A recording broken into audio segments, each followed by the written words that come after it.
Hi all, price Lord. இன்றைக்கி என்ன நம்ம டிஸ்கஸ் பண்ண போகிறோம் அப்படின்னு பார்த்தோன்னா, கில்ட்டினஸை பற்றி சொல்ல போகிறேன். நான் ஒரு பாவம் பண்ணியிருப்பேன். அதை நான் ஏசப்பா கிட்ட பேசி அந்த பாவத்தை அறிக்கையிட்டு நான் மன்னிப்பு கேட்டிருப்பேன். ஆனாலும் உங்களுக்குள்ள அந்த கில்ட்டினஸ் போகாது. அந்த மாதிரி இருந்தால் என்ன பண்ணலாம்? அதுக்கு என்ன காரணம்? ஏன் அந்த கில்ட்டினஸ் நம்மளுக்கு போகல அப்படின்னு சொல்லி பார்த்தோம் அப்படின்னா, ஆக்சுவலி ஒருத்தவங்க நம்மளோட பாவத்தை நம்ம அறிக்கையிட்டு ஜெபம் பண்ணி அறிக்கையிட்டு ஏசப்பா கிட்ட சொல்லிட்டோம் அப்படின்னா, அப்போவே ஏசப்பா நம்ம பாவங்களை மன்னிச்சிடுவார். ஓகேவா? லூக்காவில் சொல்கிற மாதிரி உன் பாவங்கள் மன்னிக்கப்பட்டது. ஸோ மன்னிச்சிடுவார். ஆனால் நம்ம என்ன பண்ணுறோம் அப்படின்னா, எகெயின் அண்ட் எகெயின் அதை நினச்சி நம்ம அது கில்ட்டாக நம்ம ஃபீல் பண்ணிகிட்ருக்கோம். ஸோ அந்த மாதிரி நம்ம கில்ட்டாக ஃபீல் பண்ணுறோம் அப்படின்னா, அது நல்லதுக்கல்ல. அது சாட்டன் நீங்கள் உங்கள் கில்ட்டினஸ்லேயே உங்களை இருக்கணும் அப்படிங்கிறக்காக பண்ணுற காரியம். ஏன்னா ஆண்டவரோட ரத்தம் நம்மளை மன்னிச்சிடுவார் ஏசப்பா.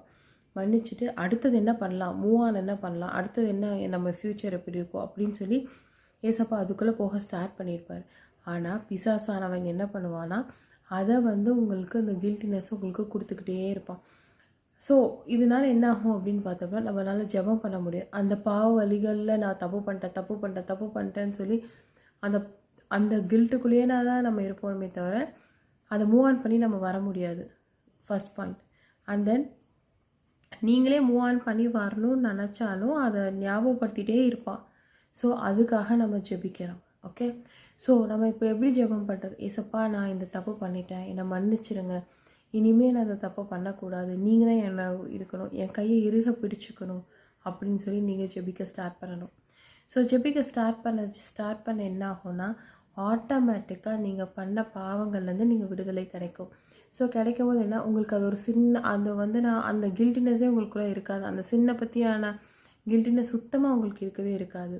So start your prayer and pray well. Don't worry about your sins. எல்லாத்தையும் காட் கிட்ட கொடுத்துருங்க. Give everything to God. He will take care of you and your family. And pray well. ப்ரேயரில் ஸ்ட்ராங்காக இருங்க. பைபிள் வேத வசனங்களில் ஸ்ட்ராங்காக இருங்க. எப்போவுமே ப்ரேயர்லேயே இருங்க. கண்டிப்பாக பெரிய மாற்றத்தை கொடுப்பார். எதை நினச்சி கவலைப்படுங்க. எவ்வளோ பெரிய பாவமாக இருந்தாலும் சரி, எவ்வளோ பெருசாக இருந்தாலும் சரி, எக்கச்சக்கமான எவ்வளோ பெரிய தப்பு பண்ணியிருந்தாலும் ஆண்டவர் முன்னாடி மண்டி போட்டு மன்னிப்பு கேளுங்க, அறிக்கையிட்டு செபிங்க. கண்டிப்பாக அந்த பாவங்களை ஏசப்பா மன்னிப்பார். அப்பா கிட்ட கேட்குற மனுஷங்க, இப்போ இருக்க மனுஷங்க சரி, நம்ம என்ன பாவம் பண்ணாலும் நம்ம அதை சொன்னால் அவங்க மன்னிக்கவே மாட்டாங்க.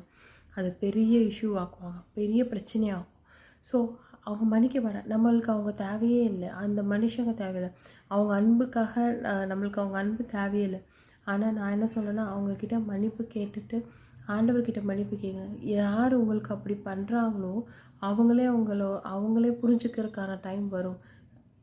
தேவனால் கூடாத காரியம் ஒன்றுமில்லை. எல்லாமே அவரால் செய்ய முடியும். So pray to God. என்ன பண்ணாலும் பண்ணுங்கள், மன்னிப்பு கேளுங்க. ஆண்டவர் உங்களை ஏற்றுப்பார். அந்த கில்ட்டினஸ்லேருந்து வெளியே வாங்க. இயேசுவின் நாமத்தில் அந்த கில்ட்டினஸ் வெளியில் போகணும்னு சொல்லி ஜெபம் பண்ணுங்கள். ஏசப்பாவோட நாமத்தை சொல்லி ஜெபம் பண்ணுங்கள். கண்டிப்பாக உங்களுக்கு நன்மையாக முடியும். Okay? Be happy always. Do prayers and always happy with God. God கூட ஹாப்பியாக இருங்க. In the name of Jesus Christ. Thank you சொல்லுங்கள் ஏசப்பா கிட்ட. தேங்க்யூ.